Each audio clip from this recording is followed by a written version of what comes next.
Olá pessoal, estamos na nossa última aula, 14ª aula de Direito Constitucional. Semana que vem temos atividade assíncrona, certo? Última atividade para nota, certo? Em seguida nós teremos as notas publicadas e realização da reposição, para quem tem reposição e quem ficar na final, tá certo? Semana que vem, terceira prova. A outra semana, reposição e finais, tá ok? Então, estamos aqui finalizando o conteúdo de direito constitucional. Passeamos pela Constituição Federal Brasileira, buscando dispositivos, e quase todos são aplicáveis à gestão pública e têm relação com a gestão pública. Eu sei que muitos de vocês podem se perguntar, por que tem disciplina de direito no curso de gestão pública? Parece meio um óbvio ululante, né? É necessário cumprir o princípio da legalidade. Para cumprir o princípio da legalidade é necessário conhecer os instrumentos jurídicos disponibilizados para o gestor público. E, principalmente, esses instrumentos jurídicos estão disponibilizados aonde? Na Constituição. Para aqueles que acham, mas para que essa disciplina? É fundamental. É a partir da Constituição que você conhece as finalidades do Estado, as finalidades do governo, que nós vimos aqui, certo? Para que serve o Legislativo, o Judiciário, o Executivo, né? Quais são as outras partes da Constituição? Hoje continuaremos falando sobre outros temas da Constituição que são fundamentais para nós compreendermos o funcionamento da gestão pública. Vou projetar aqui o meu slide, tá ok? Vocês vão ver agora na tela. Então, outros temas constitucionais, hoje vamos ver os estados de excepcionalidade no Estado brasileiro. Os estados de excepcionalidade no Estado brasileiro. O primeiro deles, o estado de defesa, onde o presidente da República pode, ouvidos o Conselho da República e o Conselho de Defesa Nacional, que nós vimos aqui nas aulas passadas, decretar estado de defesa para preservar ou prontamente restabelecer em locais restritos e determinados a ordem pública ou a paz social ameaçadas por grave e iminente instabilidade institucional ou atingidas por calamidades de grandes proporções na natureza. Veja bem, o presidente pode, ouvidos o Conselho da República e o Conselho de Defesa Nacional, ele sozinho pode? Não. Ele precisa ouvir quem? O Conselho da República e o Conselho de Defesa. Decretar estado de defesa para preservar ou prontamente restabelecer. Aí é através de que instrumento? Através do decreto. O decreto presidencial é que vai estabelecer, instituir o estado de defesa em locais restritos e determinados a ordem pública ou a paz social ameaçadas por grave e iminente instabilidade institucional ou atingidas por calamidade de grandes proporções na natureza. Geralmente nós temos em atividades em momentos de calamidade, né, calamidade por chuvas torrenciais, por secas extremas, nós temos decretos de emergência, decretos relacionados com o estado de defesa, mas tivemos, por exemplo, na época do impeachment da presidenta Dilma, né, em seguida o presidente Michel Temer assumiu e a Praça dos Três Poderes foi tomada, né, naquele momento da votação do impeachment por grupos pró e contra. Acho que foi logo depois, na verdade, do impeachment, não foi nem na votação, foi depois do impeachment, e aí ele decretou, certo, o estado de defesa naquele local específico no Distrito Federal, tá certo? O decreto de defesa da lei e da ordem, o GLO, que é justamente baseado no artigo 136 da Constituição. Parágrafo 1º, o decreto que instituiu o estado de defesa determinará o tempo de sua duração, especificará as áreas a serem abrangidas e indicará nos termos e limites da lei as medidas coercitivas a vigorarem, dentre as seguintes. Veja bem, o decreto tem que ser bem detalhado, tem que ser restrito, não pode ser amplo, não pode ser generalista, não pode ser genérico, de modo a suspender qualquer tipo de direito dos indivíduos. É para uma situação específica. Está muito claro no parágrafo 1º do 136, que fala que o decreto que institui o estado de defesa determinará o tempo de sua duração. É limitado no tempo, especificará as áreas a serem abrangidas e indicará. É limitado no espaço também. Nos termos e limites da lei, limitação por meio da lei, as medidas coercitivas a vigorarem dentre as seguintes: restrições aos direitos de reunião, ainda que exercida no seio das associações, sigilo de correspondência, sigilo de comunicação telegráfica e telefônica, ocupação e uso temporário de bens e serviços públicos, na hipótese de calamidade pública, respondendo à União pelos danos e custos decorrentes. E o parágrafo 2º, o tempo de duração do estado de defesa não será superior a 30 dias, podendo ser prorrogado uma vez por igual período, se persistirem as razões que justificarem a sua decretação. Existe um limite, não é prorrogável indefinidamente, é prorrogável apenas uma única vez por igual período, máximo de 30 dias. Período máximo de 30 dias. Não será superior a 30 dias. Pode ser menos, nunca mais, até 30 dias. E poderá ser prorrogável por mais, ou prorrogado por mais um período de 30 dias. No parágrafo 3º, na vigência do estado de defesa, inciso 1, a prisão por crime contra o Estado, determinada pelo executor da medida, será por este comunicado imediatamente ao juiz competente, que a relaxará, se não for legal, facultado ao preso requerer exame de corpo de delito à autoridade policial. Então vejam que os direitos fundamentais não ficam suspensos.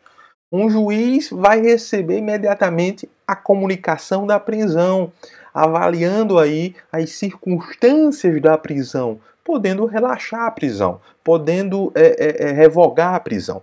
Inciso 2, a comunicação será acompanhada de declaração pela autoridade do estado físico e mental do detido no momento de sua autuação. Tá certo? Inciso 3º, a prisão ou detenção de qualquer pessoa não poderá ser superior a 10 dias. Salvo quando autorizada pelo Poder Judiciário. Então, essa detenção feita pelo Poder Executivo não poderá ser superior a 10 dias, salvo quando autorizada pelo Poder Judiciário. Então, o Poder Judiciário continua atuando. É proibida, é vedada a incomunicabilidade do preso. O preso tem comunicação com o mundo exterior na medida do possível, pode se comunicar, ligar para sua família, ter assessoria de um advogado. Parágrafo 4º, decretado o estado de defesa ou sua prorrogação, o presidente da República, dentro de 24 horas, submeterá o ato com a respectiva justificação ao Congresso Nacional, que decidirá por maioria absoluta. Veja, lá no início tem que ouvir os dois conselhos. Agora, aqui no final, tem que submeter em 24 horas o teor do decreto, a justificativa pelas justificativas ou a justificativa pela qual decretou o estado de defesa ao Congresso Nacional, que o fiscaliza, que decidirá por maioria absoluta pela legalidade, pela justeza do decreto de defesa ou então pela revogação. Parágrafo sustação. Parágrafo 5º. Se o Congresso Nacional estiver em recesso, será convocado extraordinariamente no prazo de 5 dias.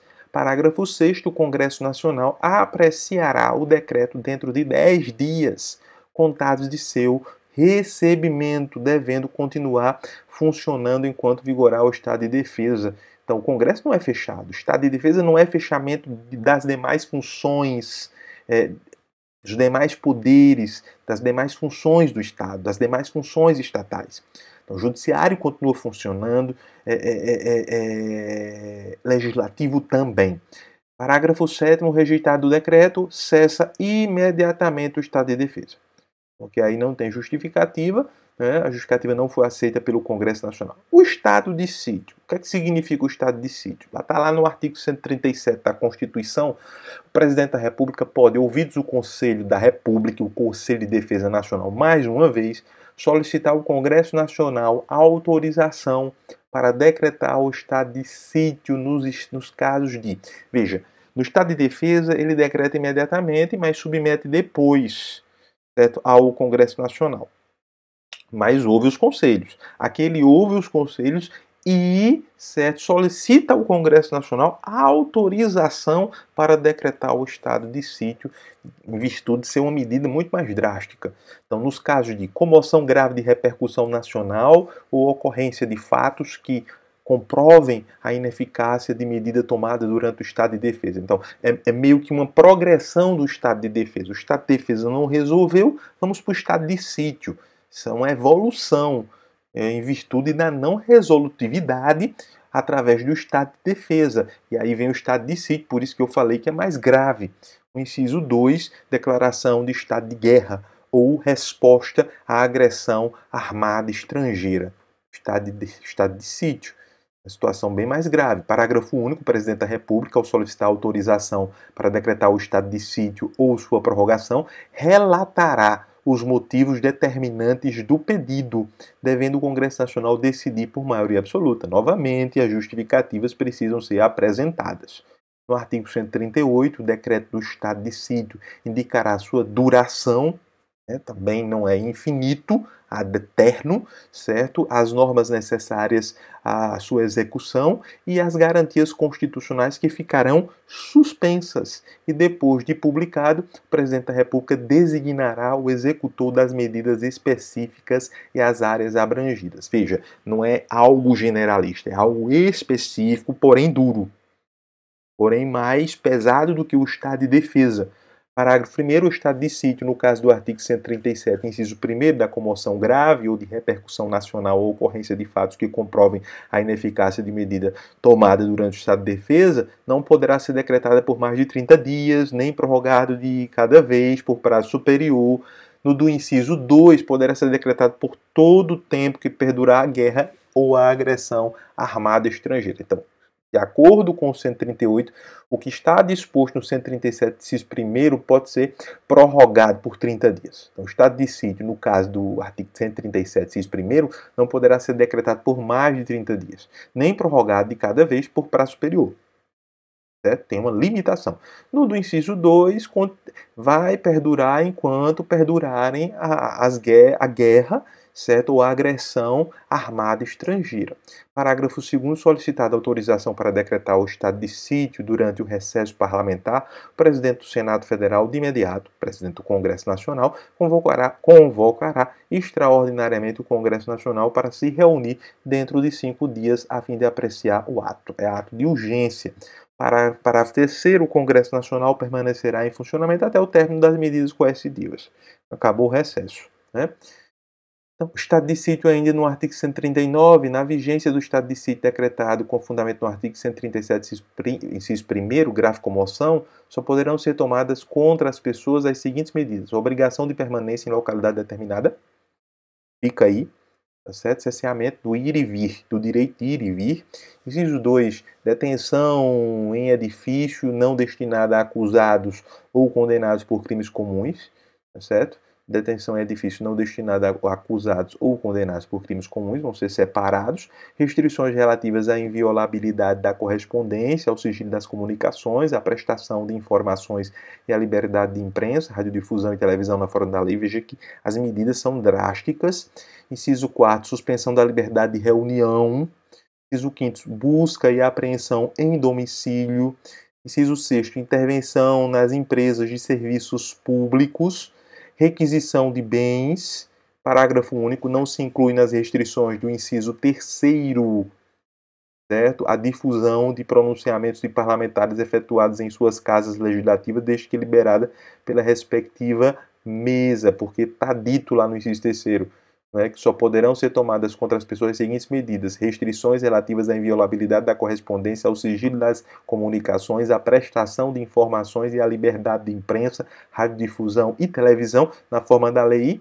Não se inclui nas restrições de terceira a difusão de pronunciamentos de parlamentares efetuados em suas casas legislativas, ou seja, o direito de falar do parlamentar na sua casa legislativa, desde que liberada pela respectiva mesa. A mesa se pronuncia. Aí nós temos as Forças Armadas. Eu trago esses temas porque eu considero esses temas fundamentais, principalmente para o momento que estamos vivenciando no Brasil.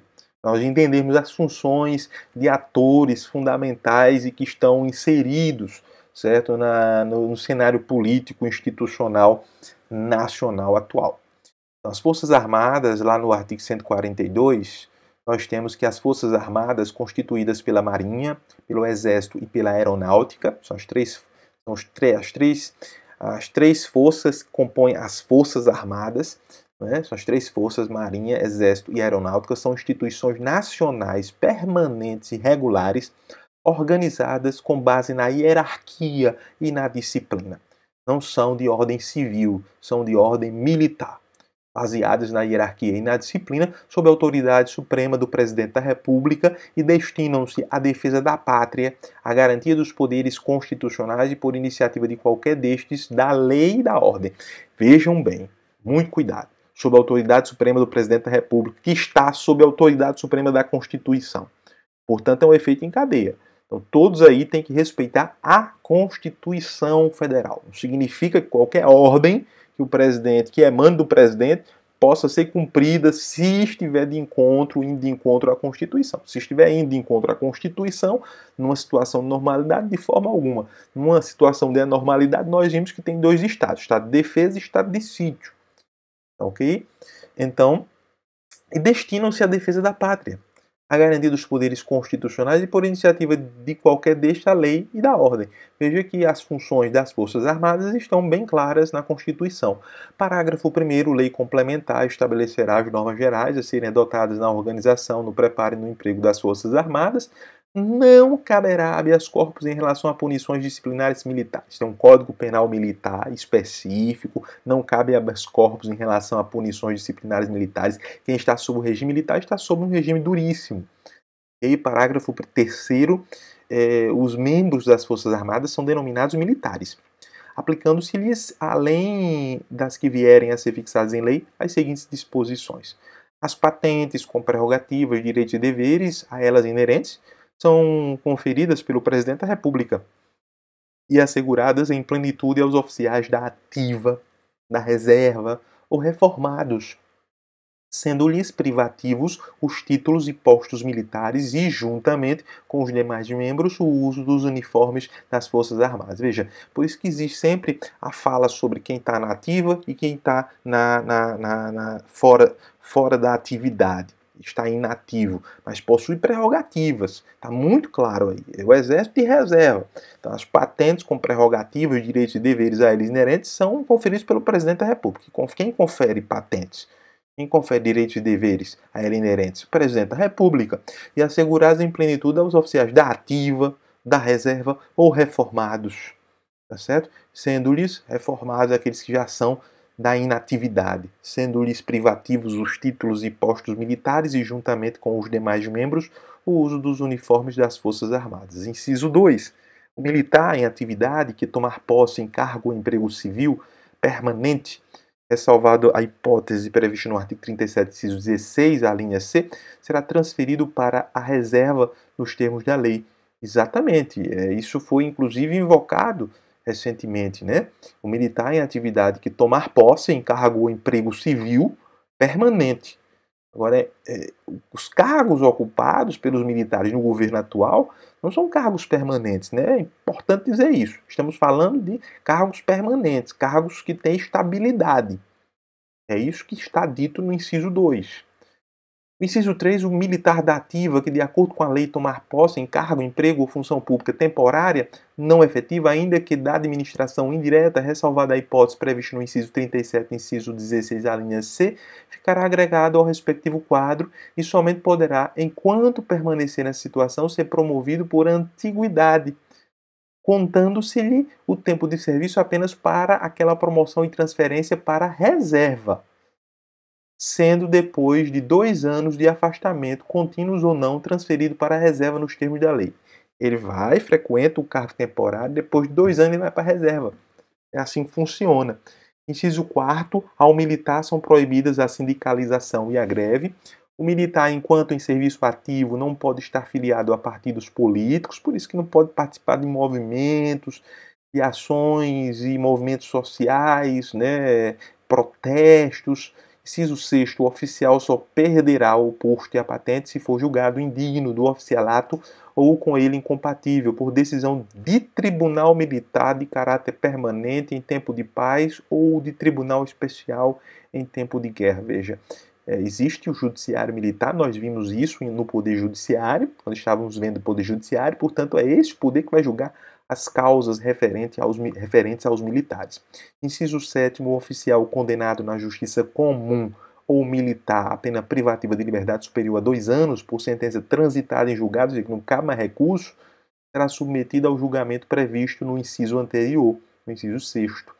Aplica-se aos militares o disposto no artigo 7º, incisos 8º, 12, 17, 18, 19 e 25, no artigo 37, inciso C, 11, 13, 14 e 15, bem como na forma da lei com prevalência da atividade militar no artigo 37, inciso 16, a linha C. Certo? No 10, a lei disporá sobre o ingresso nas Forças Armadas. Né? Como se ingressa, os limites de idade, a estabilidade e outras condições de transferência do militar para a inatividade, os direitos, os deveres, a remuneração, as prerrogativas e outras situações especiais dos militares, consideradas as peculiaridades de suas atividades, inclusive aquelas cumpridas por força de compromissos internacionais e de guerra, certo? Funcionam como adido militar, como alguém que vai representar o Brasil lá fora, alguma missão da Organização das Nações Unidas, da ONU, ou de cooperação com outro Estado, outro país. Artigo 143, o serviço militar é obrigatório nos termos da lei. Ok?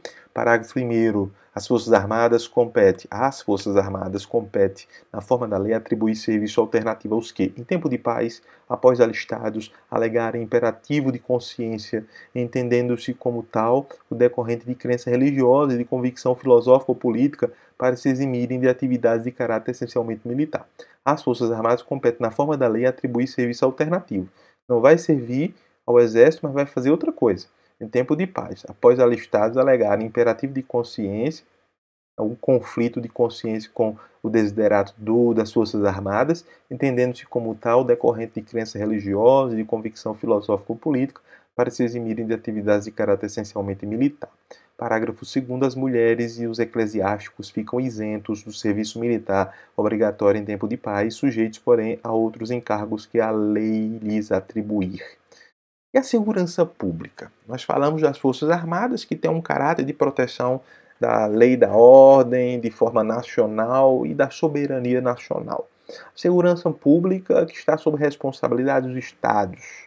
Está lá, dos estados, da União, certos municípios não têm uma responsabilidade específica na segurança pública. No artigo 144 da Constituição, nós temos que a segurança pública, dever do Estado, direito e responsabilidade de todos.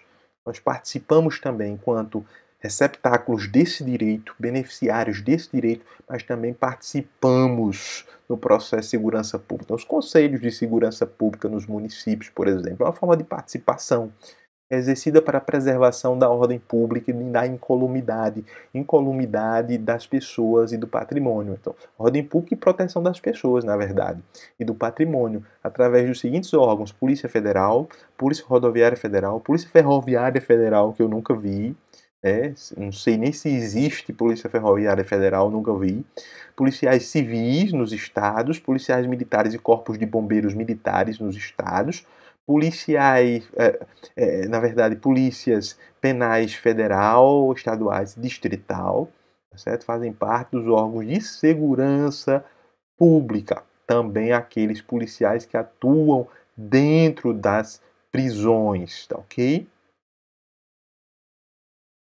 Então, nós temos uma responsabilidade da União, uma responsabilidade dos estados, prioritariamente, no campo federal, no campo estadual. Parágrafo 1º. A Polícia Federal, instituída por lei como órgão permanente, organizado e mantido pela União, estruturado em carreira, destina-se a apurar infrações penais contra a ordem política e social ou em detrimento de bens, serviços e interesses da União ou de suas entidades autárquicas e empresas públicas, assim como outras infrações cuja prática tenha repercussão interestadual ou internacional e exige repressão uniforme, segundo se dispuser em lei. Portanto, para a Polícia Federal cabe a investigação daqueles crimes de maior repercussão interestadual. Não é algo que aconteceu no Estado. Aí é a responsabilidade da Polícia Civil a investigação. A Polícia Judiciária, a Polícia Civil, que investiga nos estados. Passou dos estados, a Polícia Federal. Crime de tráfico de drogas, contrabando de armas, contrabando em geral, tá certo? Então, prevenir e reprimir o tráfico ilícito de entorpecentes e drogas afins e contrabando e o descaminho, contrabando, né, a saída irregular de produtos do Brasil e a entrada irregular também de produtos do Brasil, tá certo? Sem prejuízo da ação fazendária e de outros órgãos públicos nas respectivas áreas de competência, ok? Tô vendo aqui, pessoal, tô olhando se eu trouxe minha água, né? Acabei não trazendo minha água, tô com a sede de lascar, mas aí vamos tocando o barco. Prevenir e reprimir o tráfico ilícito de entorpecentes e drogas afins, o contrabando e descaminho sem prejuízo da ação fazendária e de outros órgãos públicos nas respectivas áreas de competência, exercer as funções de polícia marítima, aeroportuária e de fronteiras. Você vê Polícia Federal nos rios, Polícia Federal também nos mares, tá certo? Nos aeroportos, nas fronteiras entre o nosso país e outros países. Vai exercer com exclusividade as funções de Polícia Judiciária e da União, ou junto à Justiça Federal, ok? Parágrafo 2º, a Polícia Rodoviária Federal, órgão permanente, organizado e mantido pela União, estruturado em carreira, destina-se na forma da lei ao patrulhamento ostensivo das rodovias federais. Polícia Rodoviária Federal vai exercer o patrulhamento ostensivo nas rodovias federais. A Polícia Ferroviária Federal, órgão permanente, organizado e mantido pela União e estruturado em carreira, destina-se na forma da lei ao patrulhamento ostensivo das ferrovias federais. Desconheço algum patrulheiro ferroviário federal.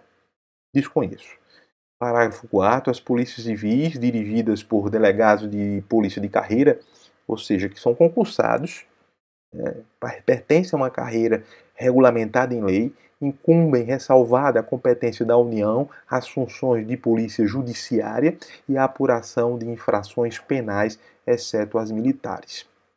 Então, parágrafo 5º, as polícias militares cabem à polícia ostensiva e à preservação da ordem pública, aos corpos de bombeiro militares, além das atribuições definidas em lei, incumbe a execução de atividades de defesa civil em geral, apagar incêndios, cuidar das pessoas em inundações, em secas extremas, enfim, cuidar das pessoas no momento do desastre, né?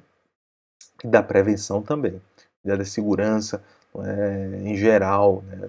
Por exemplo, gás GLP que nós usamos na nossa casa, os bombeiros cuidam da segurança, também expedem alvará para o funcionamento de alguns estabelecimentos que lidam com fogo, por exemplo, né? E podem representar algum perigo para a sociedade. Parágrafo 5º-A, as polícias penais vinculadas ao órgão administrador do sistema penal da unidade federativa a que pertencem, cabe a segurança dos estabelecimentos penais. Então você tem as polícias penais dos presídios, que atuam nos presídios estaduais, e as polícias penais, que atuam nos presídios federais. Parágrafo 6º, as polícias militares e corpos de bombeiros militares, forças auxiliares e reserva do Exército subordinam-se, juntamente com as polícias civis, aos governadores dos estados, do Distrito Federal e dos territórios, e não a presidência da República. Aí são os governadores de estado, diante da federação que nós possuímos. Estados com autonomia, municípios com autonomia e Distrito Federal com autonomia. Parágrafo 7º, a lei disciplinará a organização e o funcionamento dos órgãos responsáveis pela segurança pública de maneira a garantir a eficiência de suas atividades.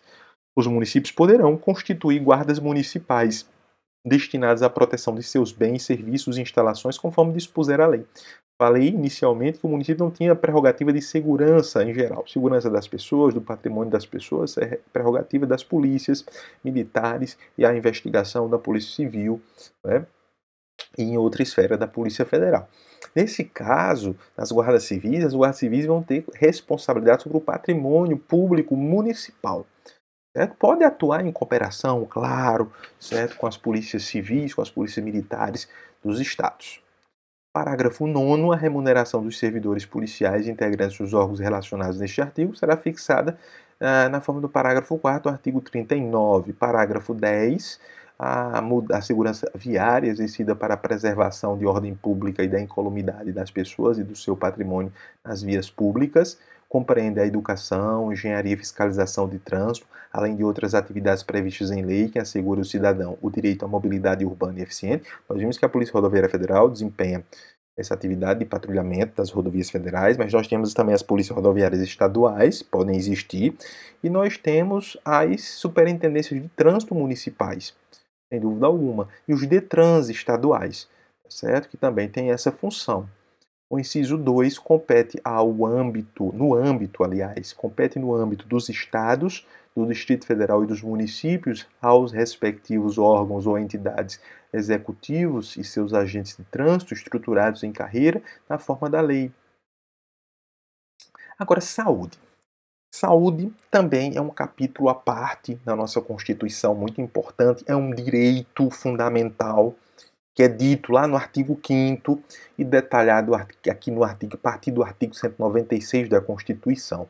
A saúde é direito de todos e dever do Estado, garantido mediante políticas sociais e econômicas, políticas públicas que visem a redução do risco de doença e de outros agravos e ao acesso universal e igualitário às ações e serviços para sua promoção, proteção e recuperação. Portanto, o sistema CETA é um sistema que tem natureza universal.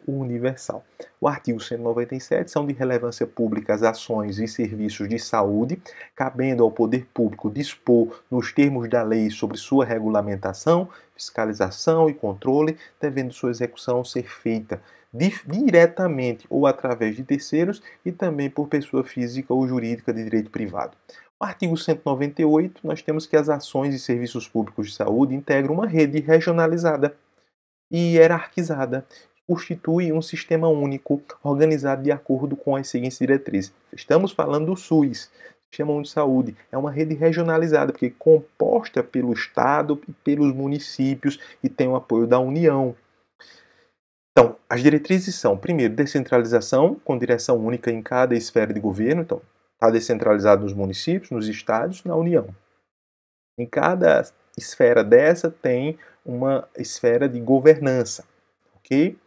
Então, inciso 2, atendimento integral, com prioridade para as atividades preventivas, sem prejuízo dos serviços assistenciais, participação da comunidade em geral. Parágrafo 1º, o Sistema Único de Saúde será financiado nos termos do artigo 195 com recursos do orçamento da Seguridade Social, da União, dos Estados, do Distrito Federal e dos municípios, além de outras fontes. Há um financiamento de todos os entes da federação que entram com dinheiro para o financiamento do SUS. Parágrafo 2º, a União, os Estados, o Distrito Federal e os municípios aplicarão anualmente em ações e serviços públicos de saúde recursos mínimos derivados da aplicação de percentuais calculados sobre, certo? No caso da União, a receita corrente líquida do respectivo exercício financeiro não pode ser inferior a 15%. É no mínimo 15%, pode aplicar mais. No caso dos Estados e do Distrito Federal, o produto da arrecadação dos impostos, a que se refere ao artigo 155, e dos recursos a que trata os artigos 157 e 159, inciso 1, a linha A, inciso 2, deduzidas as parcelas que forem transferidas aos respectivos municípios. Então, a transferência para os municípios também gerenciarem a saúde. No caso dos municípios e do Distrito Federal, o produto da arrecadação dos impostos, que se refere ao artigo 156, e dos recursos de que tratam os artigos 158 e 159, inciso 1º, a linha B, e parágrafo 3º.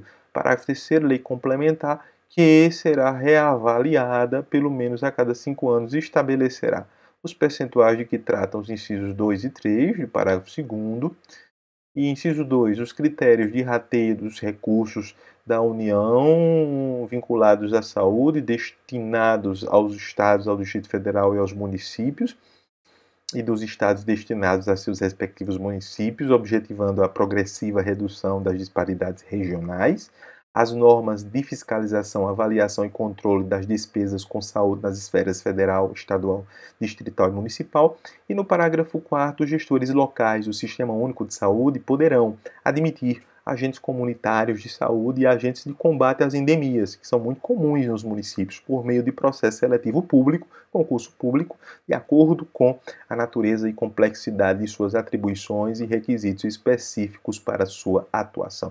É um profissional fundamental para a prevenção nos nossos municípios. Parágrafo 5º, Lei Federal disporá sobre o regime jurídico, o piso salarial profissional nacional, as diretrizes para os planos de carreira e a regulamentação das atividades do agente comunitário de saúde e agente de combate às endemias, compelindo a União, nos termos da lei, prestar assistência financeira complementar aos estados. Vai complementar esse valor aos estados, ao Distrito Federal e aos municípios para o cumprimento do referido piso salarial. Parágrafo 6º, além das hipóteses previstas no parágrafo 1º do artigo 41 e no parágrafo 4º do artigo 169 da Constituição Federal, o servidor que exerça funções equivalentes às de agente comunitário de saúde ou de agente de combate às endemias poderá perder o cargo em caso de descumprimento dos requisitos específicos fixados em lei para seu exercício. A lei específica que estabeleceu essa atividade. Artigo 199. A assistência à saúde é livre à iniciativa privada. Nós temos o sistema público e temos o sistema privado, que também pode atuar em cooperação com o SUS. Parágrafo 1º, pode prestar serviço ao SUS, inclusive. Parágrafo 1º, as instituições privadas poderão participar de forma complementar do Sistema Único de Saúde, segundo diretrizes deste, mediante contrato de direito público ou convênio, tendo preferência às entidades filantrópicas e às sem fins lucrativos. É verdade, é proibida a destinação de recursos públicos para auxílios ou subvenções às instituições privadas com fins lucrativos. Parágrafo 3º, é vedada a participação direta ou indireta de empresas ou capitais estrangeiros na assistência à saúde no país, salvo nos casos previstos em lei. Parágrafo 4º, a lei disporá sobre as condições e os requisitos que facilitam a remoção de órgãos, tecidos e substâncias humanas para fins de transplante, pesquisa e tratamento. Temos uma lei específica, bem como a coleta, processamento e transfusão de sangue e seus derivados, sendo vedado todo tipo de comercialização nesse campo, certo? Artigo 200. Ao Sistema Único de Saúde compete, além de outras atribuições, ao SUS compete o quê? Controlar e fiscalizar procedimentos, produtos e substâncias de interesse para a saúde e participar da produção de medicamentos, equipamentos imunobiológicos, hemoderivados e outros insumos. Inciso 2. Executar as ações de vigilância sanitária e epidemiológica, bem como a de saúde do trabalhador, ordenar a formação de recursos humanos na área de saúde, participar da formulação da política e da execução das ações de saneamento básico também, tem relação direta com a saúde, incrementar em sua área de atuação o desenvolvimento científico e tecnológico e a inovação. Inciso 6º, fiscalizar e inspecionar alimentos, compreendido o controle de seu teor nutricional, bem como bebidas e águas para consumo humano, participar do controle e fiscalização da produção, transporte, guarda e utilização de substâncias e produtos psicoativos, tóxicos e radioativos, colaborar na proteção do meio ambiente, nele compreendido o do trabalho. Agora, outro ponto fundamental também na nossa Constituição, e aqui nós estamos pensando os pontos principais. Outros pontos nós vamos ver em outras disciplinas, como direito administrativo e direito tributário. E aí a gente fecha o direito constitucional completamente. Nós temos a parte da educação, a parte do direito econômico, desenvolvimento e livre iniciativa a partir do artigo 170, e temos o meio ambiente a partir do artigo 225. que fala o seguinte: todos têm direito ao meio ambiente ecologicamente equilibrado, bem de uso comum do povo e essencial à sadia qualidade de vida. Impondo-se ao poder público e à coletividade o dever de defendê-lo e preservá-lo para as presentes e futuras gerações. Veja, neste artigo nós temos a presença de um direito intergeracional, ou seja, não é um direito da nossa geração apenas, é um direito das próximas gerações. Em virtude do princípio do desenvolvimento sustentável, cunhado na década de 80, anunciado em 92 na Eco 92, lá no Rio de Janeiro, na Rio 92.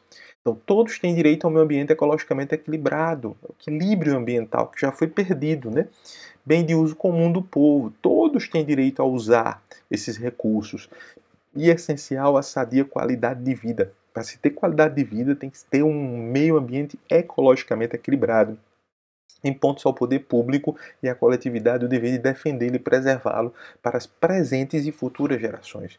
Parágrafo 1º. Para assegurar a efetividade desse direito, incumbe ao poder público preservar e restaurar os processos ecológicos essenciais e prover o manejo ecológico das espécies e ecossistemas. Veja que o texto do artigo 225 diz que é responsabilidade do poder público e também da coletividade o dever de defendê-lo. Porém, no parágrafo 1º, nós temos que, para assegurar a efetividade desse direito, incumbe ao poder público, só ao poder público.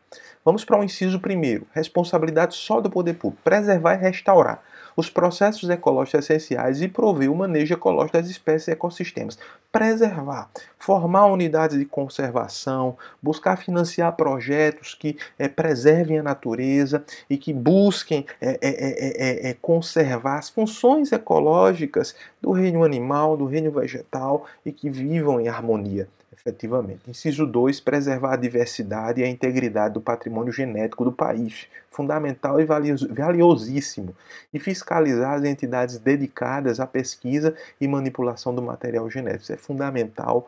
Estamos falando de um bem valiosíssimo que são aqueles referentes ao patrimônio genético do nosso país, na maior floresta tropical do mundo, que é a Amazônia, maior biodiversidade do planeta, ok? Inciso 3º, definir em todas as unidades da federação espaços territoriais e seus componentes a serem especialmente protegidos, as unidades de conservação, sendo a alteração e a supressão permitidas somente através de lei, vedada qualquer utilização que comprometa a integridade dos atributos que justifique sua proteção. Hoje nós temos cerca de 11% do território nacional como sendo unidades de conservação dentro de suas várias modalidades, sendo de proteção integral ou de uso sustentável, as duas modalidades principais. Os estados também mantêm um sistema de proteção ambiental. Nós temos um sistema nacional, um sistema estadual, e podemos ter um sistema municipal também. Inciso 4 é exigir na forma da lei para a instalação de obra ou atividade potencialmente causadora de significativa degradação do meio ambiente, estudo prévio de impacto ambiental, o chamado EIA, estudo prévio de impacto ambiental, a que se dará publicidade. Então, se é uma atividade que causa impacto à natureza, precisa passar por um estudo prévio de impacto ambiental. Inciso 5º, controlar a produção, a comercialização e o emprego de técnicas, métodos e substâncias que comportem risco para a vida, a qualidade de vida e o meio ambiente. Por exemplo, os agrotóxicos utilizados para a produção de alimentos. Inciso 6º, promover a educação ambiental em todos os níveis de ensino, do fundamental ao superior, e a conscientização pública para a preservação do meio ambiente. Inciso 7º, proteger a fauna e a flora, vedadas, proibidas na forma da lei, as práticas que coloquem em risco sua função ecológica, provoquem a extinção de espécies ou submetam os animais à crueldade. Parágrafo 2º, aquele que explorar recursos minerais fica obrigado a recuperar o meio ambiente degradado, de acordo com a solução técnica exigida pelo órgão público competente na forma da lei, Agência Nacional de Mineração. Certo? É fundamental. A ANM é quem vai regular isso, regular essa atividade e exigir a recomposição da natureza. Isso em cooperação com outros órgãos federais, como o ICMBio, o IBAMA, parágrafo 3º, e os órgãos estaduais também, e, porventura, municipais. Parágrafo 3º, as condutas e atividades consideradas lesivas ao meio ambiente sujeitarão os infratores, pessoas físicas ou jurídicas, a sanções penais e administrativas, independentemente da obrigação de reparar os danos causados. Repara os danos, mas tem também sanções penais e administrativas. A floresta amazônica brasileira, a Mata Atlântica, a Serra do Mar, o Pantanal Mato-Grossense e a zona costeira são patrimônio nacional e sua utilização far-se-á, na forma da lei, dentro de condições que assegurem a preservação do meio ambiente, inclusive quanto ao uso de recursos naturais. Veja que aí não está inserido o que, gente? Quem? A Caatinga. Não está inserida a Caatinga. Não está inserida aí os Pampas gaúchos, né? Dois biomas fundamentais. No caso da Caatinga, um bioma genuinamente brasileiro. Não está. Foi um erro crasso esse. Parágrafo 5º, são indisponíveis as terras devolutas ou arrecadadas pelos estados por ações discriminatórias necessárias à proteção dos ecossistemas naturais.